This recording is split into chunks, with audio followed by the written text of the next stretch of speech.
मुझे लगता है कि जैसे मैंने आरंभ में कहा था, ये उपचुनाव महज उपचुनाव नहीं है। 27 के लिए मनोवैज्ञानिक बढ़त यहीं से मिलेगी जो उपचुनाव जीतेगा, ये जान लीजिए। लोकसभा चुनाव में भाजपा का प्रदर्शन चूंकि खराब रहा है, इसलिए भाजपा के लिए और ज्यादा जरूरी है ये उपचुनाव जीतना। जरूरी सपा के लिए भी है, लेकिन भाजपा के लिए डबल जरूरी है। 10 सीट से सरकार की सेहत पर बहुमत का कोई अंतर नहीं पड़ता, लेकिन नैरेटिव का अंतर पड़ता है। भारतीय जनता पार्टी को इस बात का ख्याल करना पड़ेगा। उसके अंदर एक मैं संगठन की बात बताता हूं।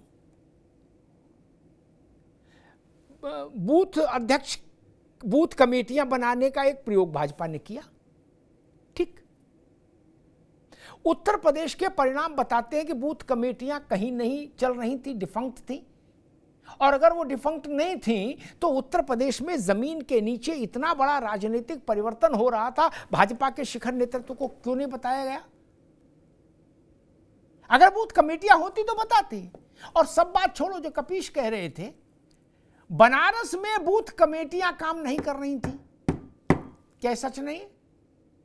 जहां से प्रधानमंत्री जी लड़े चुनाव, अन्यथा ऐसा कैसे हो सकता था? भाजपा को भी अपना घर और आंगन दुरुस्त करना होगा। चुनाव केवल मंच से नहीं जीता जा सकता, नहीं।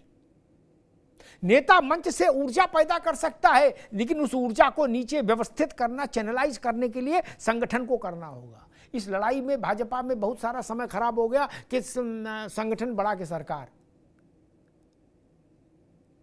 अगर संगठन बड़ा के कहे अपने को, तो उसको फिर वैसा आचरण भी करना होगा।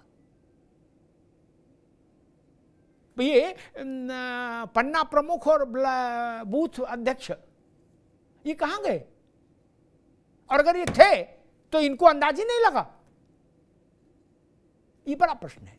समाजवादी पार्टी के लिए मसला ये कि कई बार ऐसा होता है कि आप दूसरे के प्रति जनता की नाराजगी है, उसके कारण आप लाभान्वित हो जाते हैं।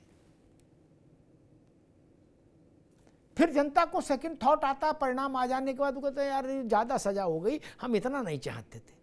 जनता का मूड फिर स्विंग करता है। समाजवादी पार्टी के लिए वो चुनौती रहेगी। मैं एक उदाहरण देता हूं।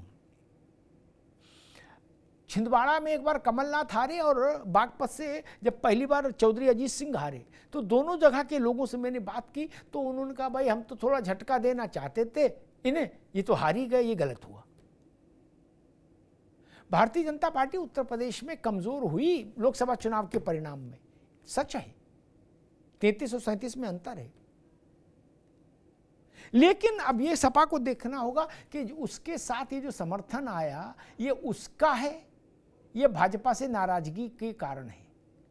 अगर ये उसका है तो फिर उसके लिए फायदेमंद है, और भाजपा से नाराजगी के कारण है और भाजपा ने अपने प्रति नाराजगी को कम कर लिया तो समाजवादी पार्टी के लिए फिर दिक्कतें हो सकती हैं।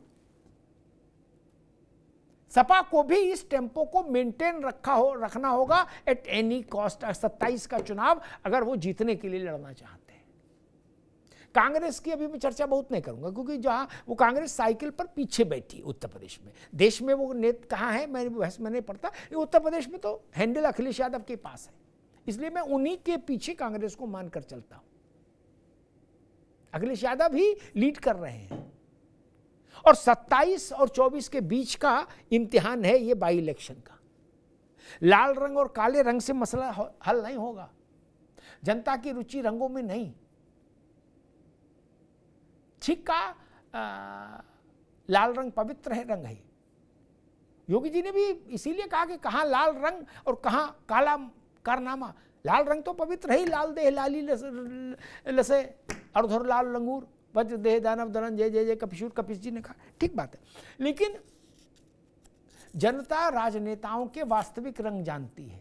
लाल और काले सब ऊपरी रंग हैं।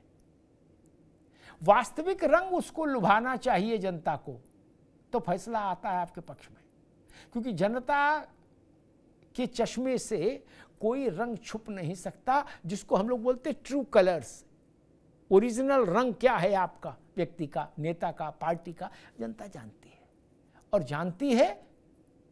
और 5 साल में एक बार जब उसको अवसर मिलता है ईवीएम पर, तो उसका प्रकटीकरण भी कर देती है कि हम जानते हैं। इसलिए मैं कहूँगा ये चुनाव दोनों नेताओं के लिए बहुत महत्वपूर्ण है, अखिलेश जी और योगी जी के लिए, और भाजपा और सपा दोनों पार्टियों के लिए बहुत महत्वपूर्ण है। यहाँ का जो संदेश जाएगा, भाजपा के संदर्भ में कहूं तो वो देश भर में जाएगा। सीटें 10 हैं, उत्तर प्रदेश भर की हैं, लेकिन यहाँ के बाई इलेक्शन का परिणाम की समीक्षा राष्ट्रीय परिप्रेक्ष्य में होगी, क्योंकि भाजपा राष्ट्रीय पार्टी है। भाजपा को एक ख्याल रखना होगा। धन्यवाद।